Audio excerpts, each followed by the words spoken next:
Hello there, this is Krishna and I welcome you to physics Gyan Mukesh Nayak channel.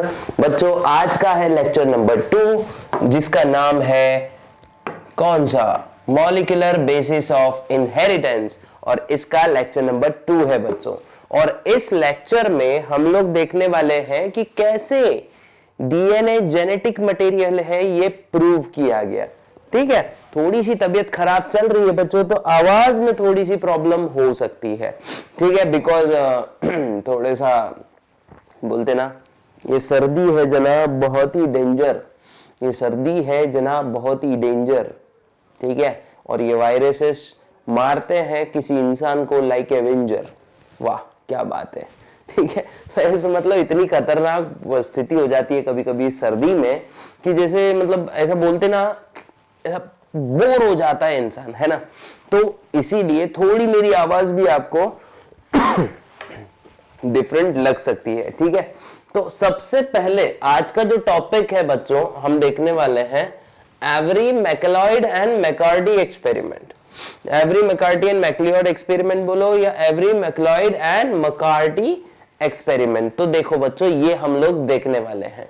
तो सबसे पहले every MacLeod and मैकॉर्डी ने सबसे पहले क्या किया, purified DNA, RNA and proteins. क्या किया, डीएनए, आरएनए और प्रोटीन्स को क्या कर दिया, प्योरीफाई किया। ठीक है, उसके बाद और बाकी जितने भी मटेरियल्स होते हैं लाइक कार्बोहाइड्रेट्स वगैरह, तो देखो इसको सेल से फ्री कर दिया, मतलब, और वो भी कौन से वाले सेल से, एस सेल से, मतलब एस टाइप वाले सेल से।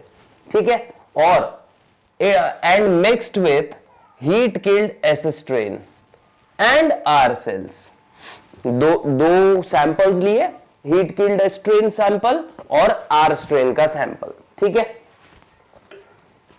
और दोनों को अलग अलग उन्होंने ऐड किया। ठीक है, विच वन को transform living R cell into S cell, कि भाई हीट किल्ड करेगा या फिर heat killed S type transform होगा या लिविंग आर टाइप होगा, ये देखना था। Only DNA was able to transform harmless R strain into S strain। सिर्फ DNA ही वो चीज थी। अब ये कैसे पता चला? They discovered that protein digesting enzymes, protease, they discovered that protein digesting enzyme protease, RNA digesting enzyme RNase did not affect the transformations. So transforming substance was neither protein nor RNA। जब उन्होंने उसी test tube में DNA डाल दिया, transformation नहीं हुआ। क्या बोल रहा हूं मैं, ट्रांसफॉर्मेशन नहीं हुआ। इसी से क्या पता चलता है, डीएनए ही जेनेटिक मटेरियल है। क्या बोल रहा हूं मैं, डीएनए ही जेनेटिक मटेरियल है। ठीक है, इसी से उनको पता चला। तो हम लोग इसको लिखेंगे कैसे, ठीक है। Every MacLeod and McCarty experiment देखते हैं बच्चा।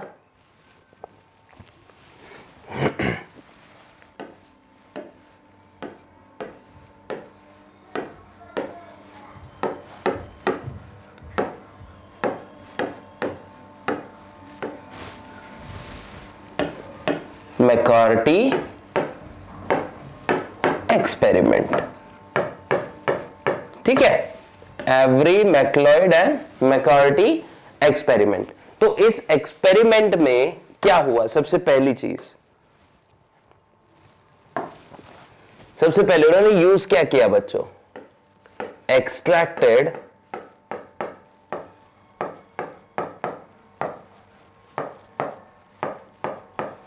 Cellular molecules.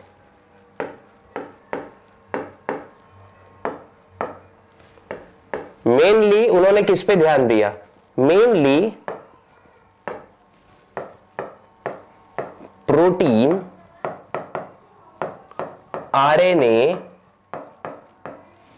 And DNA.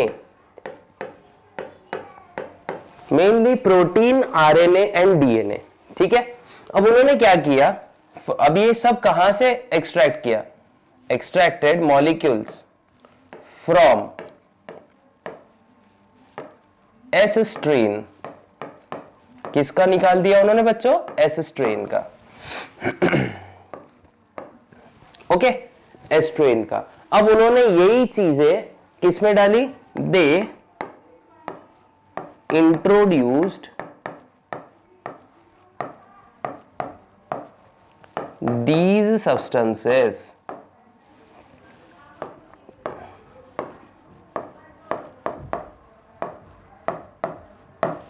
into our strain।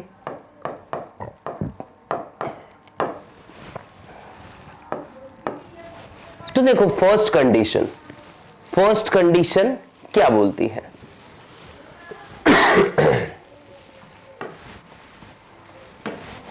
Also,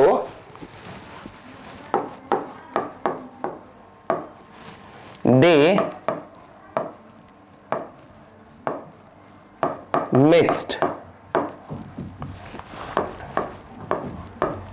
protein digesting enzyme।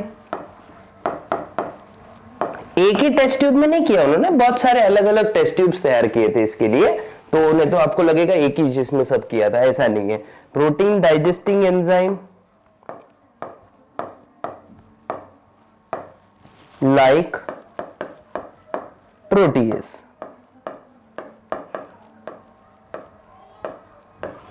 What happened?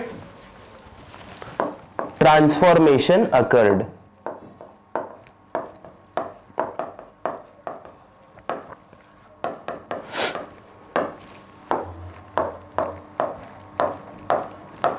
ठीक है, जब प्रोटीन डाइजेस्टिंग एंजाइम इंट्रोड्यूस किया गया, ट्रांसफॉर्मेशन हुआ, वहां पे ट्रांसफॉर्मेशन हुआ।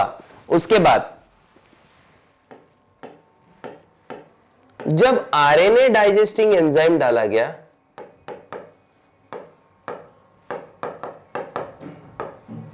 या फिर ऐसे लिखेंगे in presence of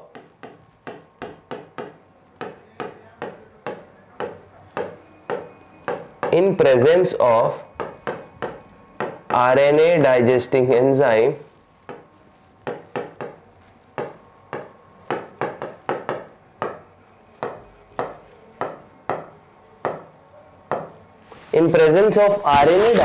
enzyme, what happened? Known as RNAs, ये लिखना तो भूल ही गए थे, known as RNAs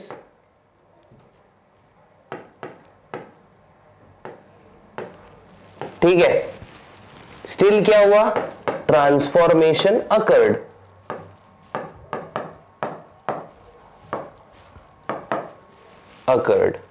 ठीक है। बट जब डीएनएज डाला गया, मतलब डीएनएज इंट्रोड्यूस किया गया, तब ट्रांसफॉर्मेशन नहीं हुआ, तब नॉन इन्फेक्टिव ही रहा हमारा आर टाइप बैक्टीरिया। इसी से पता चला कि भाई डीएनए जो है ये जेनेटिक मटेरियल है, ठीक है। When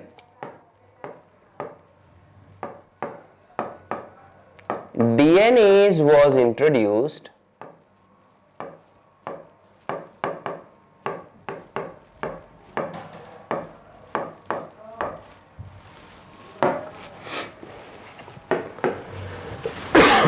when DNA was introduced,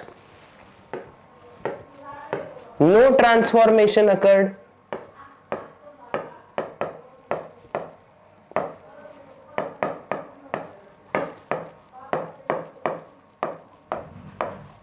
Why? Because DNAs digested the DNA, है ना। डीएनए ने क्या किया? डीएनए को डाइजेस्ट कर दिया, और इसी वजह से कोई भी टाइप का ट्रांसफॉर्मेशन दिखा नहीं।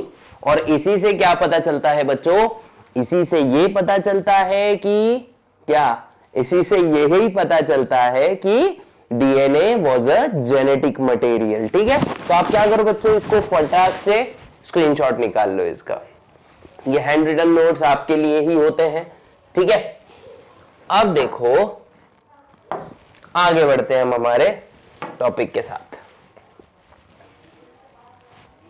अब यहां पे इसको ही कंफर्म मतलब इसी को कंफर्म करने के लिए कि भाई डीएनए ही जेनेटिक मटेरियल है, इसके लिए एक और साइंटिस्ट की जोड़ी आई जिसका नाम था हर्शी एंड चेज एक्सपेरिमेंट। ठीक है, हर्शी एंड चेज ये दो साइंटिस्ट के नाम थे और इन्होंने ज्यादा टेंशन नहीं लिया बच्चों।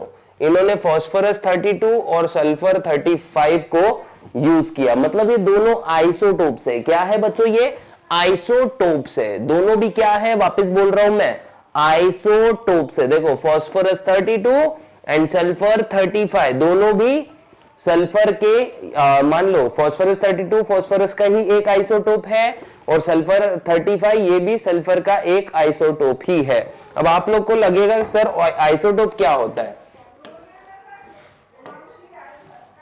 ठीक है, ये देखते हैं। अब देखो बच्चों, एक्सपेरिमेंट लिखते हैं हम लोग पहले। Hershey and chase experiment. Hershey and chase experiment.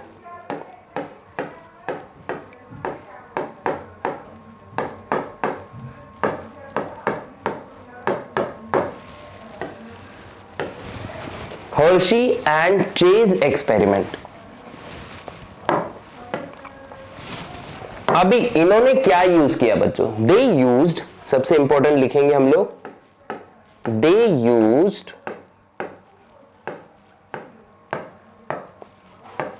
Radio active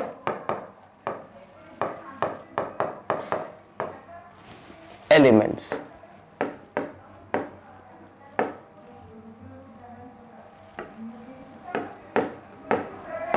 क्या यूज किया बच्चों इन्होंने? Radio active elements like number 1 P32 and number 2 S35। ये याद रखना है बच्चों आपको, ये दो चीजें बहुत अच्छे से याद रखना है। 35 isotope of sulphur and 32 isotope of phosphorus. ठीक है, अब तुम लोग को लगेगा सर आइसोटोप क्या होता है, तो देखो बच्चों यहां लिख देता हूं मैं आइसोटोप का भी definition. Isotope, what are isotope? They are nothing but elements with, ऐसे लिखते इसको, elements with same atomic number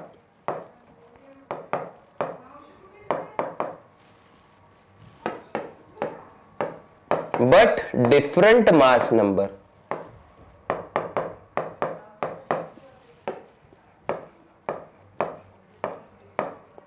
ठीक है, ऐसे एलिमेंट जिनके पास सेम एटॉमिक नंबर होता है और डिफरेंट मास नंबर होता है। फिर दे ऑल्सो, अब ये जो सल्फर होता है बच्चों देख लो, सल्फर PHUR बोलो या FUR बोलो, सल्फर कहां प्रेजेंट होता है बच्चों? प्रोटीन्स में। कहां प्रेजेंट होता है? प्रोटीन में। अब इन्होंने सिर्फ दो ही बायोमोलिक्यूल्स को देखा, प्रोटीन और डीएनए। और फास्फोरस कहां होता है बच्चों? फास्फोरस होता है डीएनए में। ठीक है, in the form of phosphates. They used by bacteriophages. क्या यूज किया बच्चों उन्होंने? They used bacteriophages. अब तुम बोलोगे सर बैक्टीरियोफेजेस क्या होता है? बैक्टीरियोफेजेस बच्चों ये यहां नीचे बॉक्स में लिखा के दे रहा हूं। ठीक है, वायरसेस which infects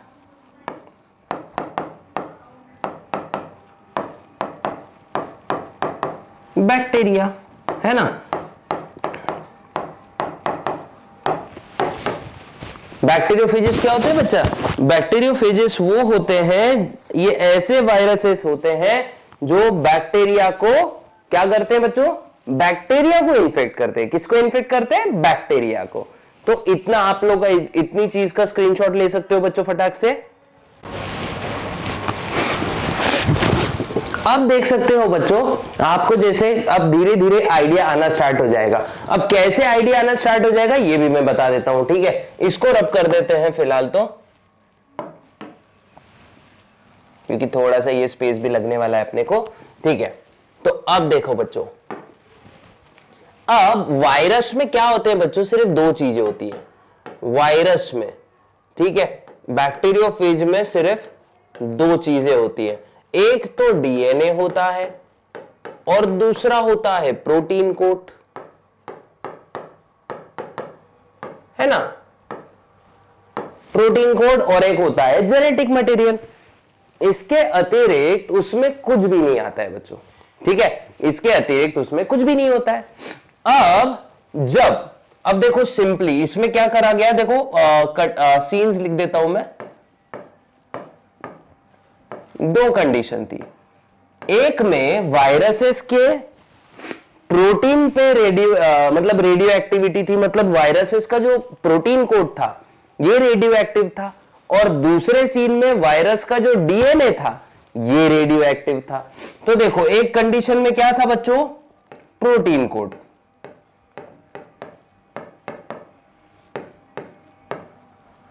और दूसरे सीन में था डीएनए। लेकिन मैं इस पे स्टार बना दे रहा हूं बच्चों, ठीक है। क्या बना रहा हूं, ऐसे star, star means radio active है ये, ठीक है, इतना समझ लो। अब प्रोटीन कोड के जो बैक्टीरियोफेजेस थे, protein code, radio active protein code bacteriophage लिखता मैं यहां पे,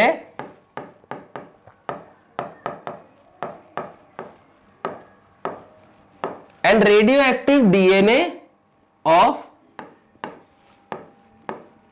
बैक्टीरियोफेज, है ना। अब जब सिंपली मैं क्या बोल रहा हूं अच्छे से ध्यान दो, ठीक है। जब ये बैक्टीरियोफेज ने ई कोलाई को इन्फेक्ट किया, किसको इन्फेक्ट किया, ऐसे लिख देते इसको, इन्फेक्टेड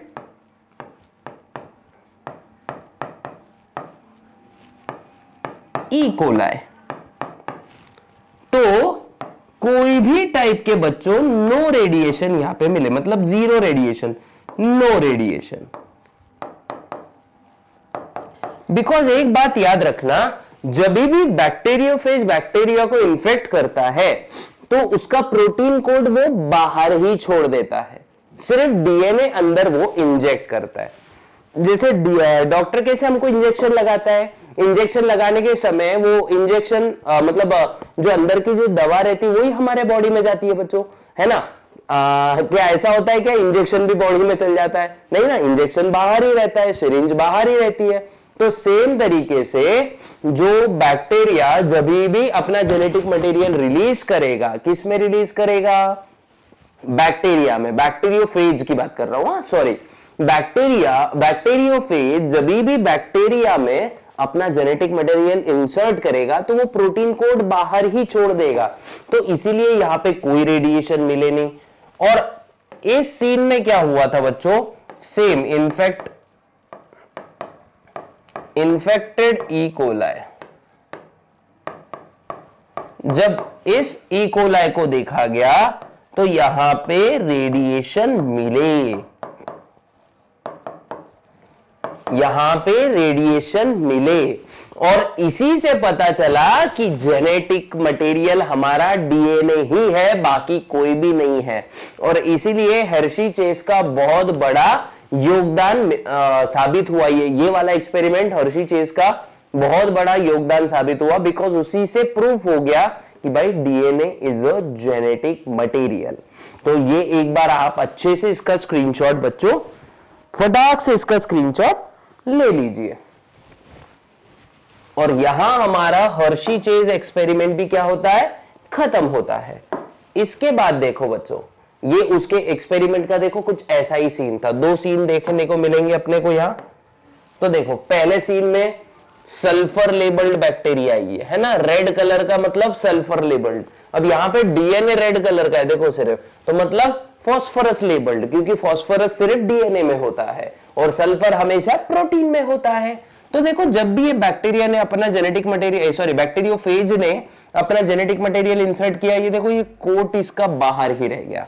लेकिन यहां पे कोट बाहर होने के बाद में डीएनए, देखो ये रेडियो एक्टिव डीएनए अंदर गया इसके, है ना। अब कोट बाहर गिर गया, इसका मतलब यहां पे कोई भी प्रकार के रेडिएशन नहीं मिलेंगे। लेकिन जब डीएनए अंदर रह गया बच्चों, तब इसके अंदर मिले क्या, रेडिएशन। इसका भी सेंट्रीफ्यूगेशन करा गया। सेंट्रीफ्यूगेशन करने से क्या होता है पता है क्या, जो फॉल्स रेडिएशन मिल सकते हैं अपने को, वो नहीं मिलते। फॉल्स मतलब सेंट्रीफ्यूगेशन करने की वजह से जो प्रोटीन कोट है ना, ये सेपरेट हो जाते हैं। लेकिन यहां पे जब सेंट्रीफ्यूगेशन करा गया, तभी भी बैक्टीरियल सेल्स में रेडिएशंस मिल रहे थे। इसी से पता चला गया, जो फॉस्फोरस में, सॉरी सुपरनेट्रेंट फ्लूइड जो था, इसमें कोई भी फॉस्फोरस नहीं था, और जो सेल थे बैक्टीरिया के, इसमें फॉस्फोरस पाया गया। और इसी से पता चला गया कि भाई नहीं, DNA is a genetic material. देखो समझ गया कि आप लोग को ये शायद आई थिंक सो ठीक से समझ में आ गया होगा आपको। अब देखते हैं डीएनए पैकेजिंग। क्या देखते हैं बच्चों, डीएनए या फिर पैकेजिंग ऑफ डीएनए, ये हमारा नेक्स्ट टॉपिक है।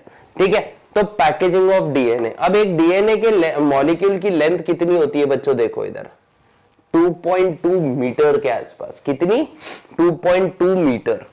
और एक न्यूक्लियस का साइज होता है 10⁻⁻6 मीटर, मतलब 10 माइक्रोमीटर या फिर 1 माइक्रोमीटर, सॉरी 10 माइक्रोमीटर लिख दिया मैंने।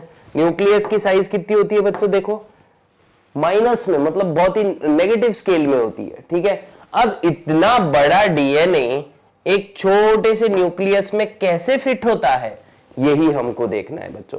ठीक है, तो अब देखते हैं वही वाला सीन। अब पहला तो पैकेजिंग है हमारा किसमें, हमारे बैक्टीरियल सेल में, मतलब प्रोकैरियोटिक ऑर्गेनिज्म में। अब प्रोकैरियोटिक ऑर्गेनिज्म जो रहते हैं, देखो साइज इनकी ऑलमोस्ट 2 to 3 माइक्रोन्स होती है, जो कि बहुत छोटी साइज होती है। ठीक है, और प्रोकैरियोटिक डीएनए का लेंथ होता है लगभग 1.1 मिलीमीटर, है ना।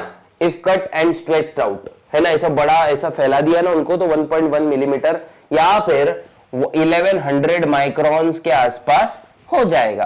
ठीक है, अब इतना बड़ा डीएनए इतने छोटे सेल में कैसे फिट होगा, यही हमको देखना है। तो देखो, अब ये जो नेगेटिवली चार्ज्ड डीएनए है, ये सबसे पहले तो बच्चों ये सर्कुलर बन जाता है, मतलब एक ऐसा थ्रेड लाइक स्ट्रक्चर था, ये क्या हो जाता है, ये ऐसा सर्कुलर हो जाता है।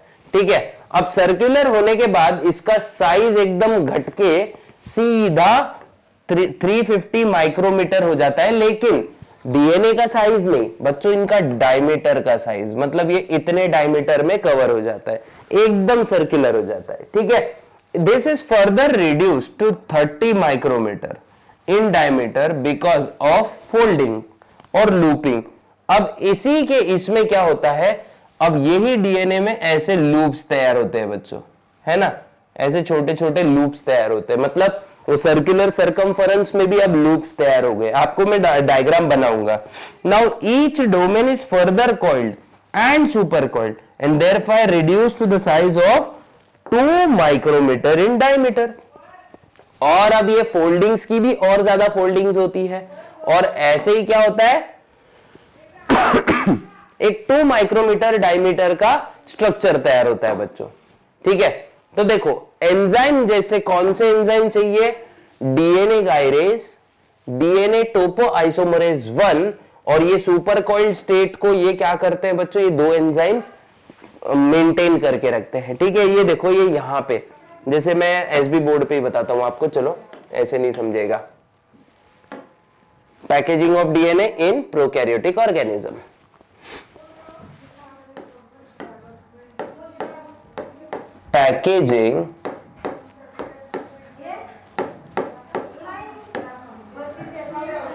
Packaging of DNA in prokaryotic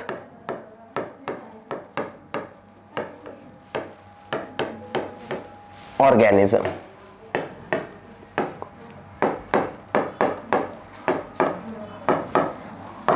packaging of DNA in prokaryotic organism. तो सबसे पहले मैं आपको डायग्राम के जरिए बताता हूं बच्चों कि कैसे पैकेजिंग एक्चुअल में होता है। तो पहले नॉर्मल ऐसा डीएनए थ्रेड लाइक होता है। सबसे पहले ये क्या होता है बच्चों, ऐसे सर्कुलर फॉर्म ले लेगा।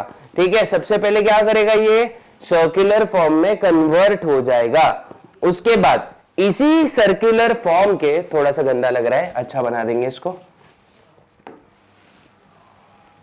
अब देखो 1.1 माइक्रोमीटर से इसका, सॉरी 1.1 मिलीमीटर से इसका डायमीटर अब बच्चों सीधा घट के 350 कितना हो गया, 350 माइक्रॉन्स हो गया। ठीक है, 350 माइक्रोमीटर्स हो गया, है ना। अब इसमें और 40 से 50 लूप्स बनेंगे बच्चों। ठीक है, इसमें और क्या बनेंगे, 40 से 50 लूप्स। तो मैं बना देता हूं 1 2 3 4 5 6 7 8 9 10 11 12 14 15 16 17, ये बहुत बड़ा बन जाएगा लेकिन मैं इतने ही बता सकता हूं बच्चों यहाँ पे। ठीक है, तो ये टोटल बनता है 30 माइक्रोमीटर का स्ट्रक्चर। अब ये हर लूप पे और अपनी फोल्डिंग्स होंगी। तो देखो ये ऐसा,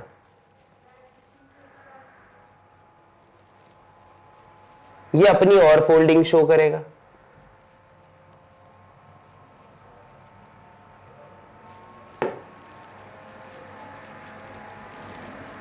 इसमें यही याद रखना है बच्चों आपको कि कौन सा एंजाइम हेल्प करता है। तो ये 2 माइक्रोमीटर का स्ट्रक्चर बन गया। ठीक है, और यही होता है डीएनए की पैकेजिंग एक प्रोकैरियोटिक सेल में। एंजाइम्स रिक्वायर्ड कौन से हैं, enzymes number 1 DNA gyrase, number 2 DNA topoisomerase,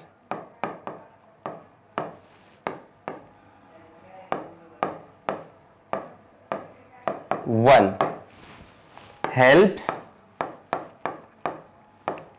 to maintain supercoiled structure।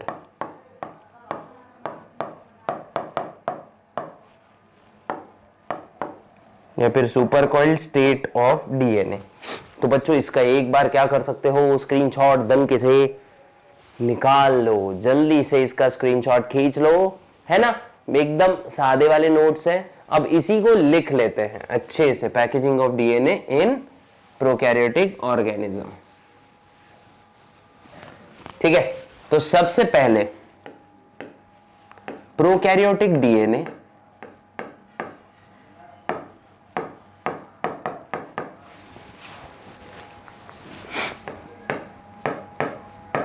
ये कितना होता है बच्चों, इज अप्रॉक्स, कितना होता है, अप्रॉक्स 1100 माइक्रोमीटर या फिर 1.1 मिलीमीटर इन लेंथ। ठीक है, नोट कैसे लिखना है आपको, इसको लिखना कैसे है, बहुत अच्छे से।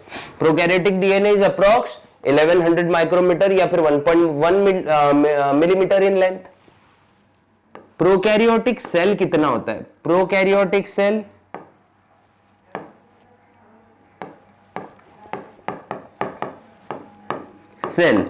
Is almost 2 to 3 micrometre in length, है ना, 2 to 3 माइक्रोमीटर इन लेंथ, या फिर इन डायमीटर बोल दो।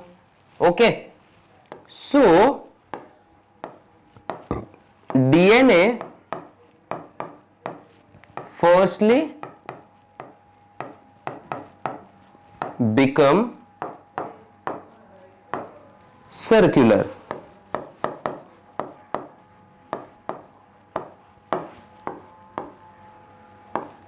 डायमीटर कितना हो जाता है बच्चों इसका, डायमीटर बिकम्स 350 माइक्रोमीटर।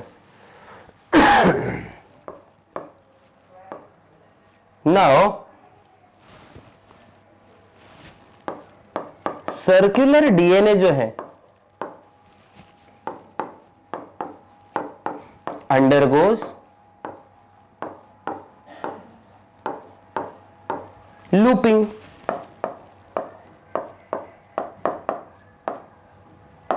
कितने? 40 से 50 लूप्स। ठीक है, 40 से 50 लूप्स हो जाते हैं वहां पे। अब डायमीटर कितना? Diameter becomes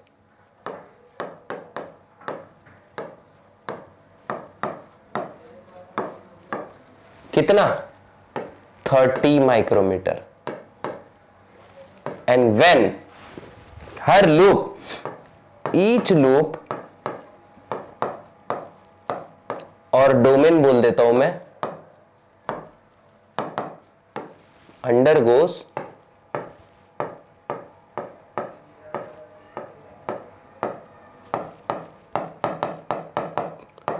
coiling and super coiling.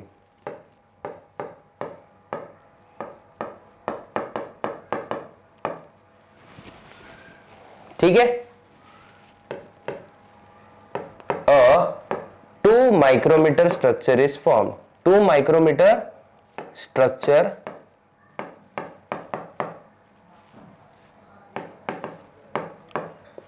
Is formed. ये 2 माइक्रोमीटर स्ट्रक्चर को ही क्या बोला जाता है? इसी को कहा, या मतलब यही, इस मतलब कहा नहीं जाता है कुछ इसको, मतलब यही होता है जेनेटिक मटेरियल एक पूरे के पूरे प्रोकैरियोटिक सेल का, मतलब सीवियरली कॉइड हुआ रहता है। और जैसे मैंने आपको बताया कि कौन से एंजाइम हेल्प करते हैं बच्चों, इसको एंजाइम कौन से वाले हेल्प करते हैं? एंजाइम जैसे DNA topoisomerase and DNA gyrase, ये इसका स्टेट मेंटेन करके रखते हैं बच्चों। तो ये जल्दी से इसका भी स्क्रीनशॉट निकाल लो बच्चों, बहुत अच्छे से स्क्रीनशॉट निकाल लो इसका। ठीक है, और अगर आज का लेक्चर आपको बहुत अच्छे से समझ में आ गया हो तो कृपया करके क्या करना है?